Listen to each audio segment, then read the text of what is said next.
আমরা আশা করি 1 জুন ইনশাল্লাহ বাংলাদেশ জামায়াতে ইসলামী তার নিবন্ধন ফিরে পাবে। বাংলাদেশ প্রতিষ্ঠার পর থেকে আজ পর্যন্ত যে কয়টা সংসদ হয়েছে, সঠিকভাবে নির্বাচন হয়েছে, সব নির্বাচনেই জামায়াতে ইসলামী জনগণের ম্যান্ডেট নিয়ে সংসদ সদস্য হয়েছে, এমনকি সরকারেও অংশগ্রহণ করেছে। জামায়াতকে ইলেকশন কমিশন একটি নিবন্ধন ইস্যু করে, কিন্তু বাংলাদেশের হাইকোর্ট মেজরিটির জাজমেন্টের ভিত্তিতে এই নিবন্ধনটি বাতিল করে। এর বিরুদ্ধে আমরা আপিল করেছিলাম। আপিল মামলা শুনানি আজকে শেষ হয়েছে। শুনানি অন্তে আগামী 1 জুন 2025-এ এই মামলার রায়ের জন্য দিন নির্ধারণ করা হয়েছে। যারা এই নিবন্ধন মামলা শুনানি অন্তে নিবন্ধন বাতিল করেছেন, তারা মূলত বাংলাদেশের উচ্চ আদালতকে রাজনৈতিকভাবে ব্যবহার করেছেন এবং এই জন্যই নিবন্ধনটি বাতিল করা হয়েছে। আমাদের এই আর্গুমেন্ট আদালত অত্যন্ত মনোযোগ দিয়ে শুনেছেন।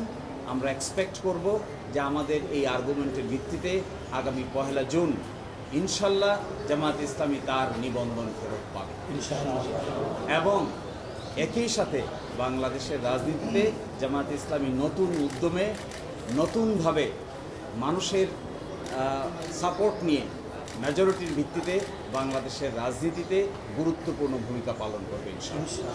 প্রতীক নিয়ে বাংলাদেশের সুপ্রিম কোর্টের ফুল কোর্ট সভায় একটা 12/12/2016 তারিখে একটা রেজলিউশন আছে। এই রেজলিউশনের কারণে ইলেকশন কমিশন একটি পদক্ষেপ নিয়েছে।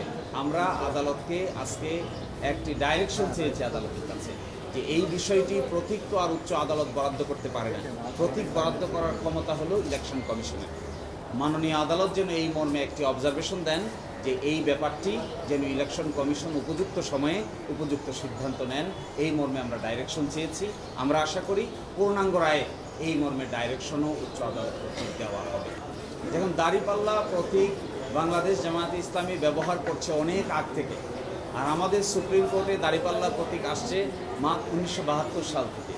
একই সাথে দাঁড়িপাল্লা যে প্রতীকটি ব্যবহার করা হয়েছে, বাংলাদেশে যত যে কয় সময় সংসদীয় ইলেকশন হয়েছে সব নির্বাচনে জামায়াত ইসলামী দাঁড়িপাল্লা প্রতীক নিয়ে অংশগ্রহণ করেছে, ইলেক্টেড হয়েছে, মন্ত্রী হয়েছে।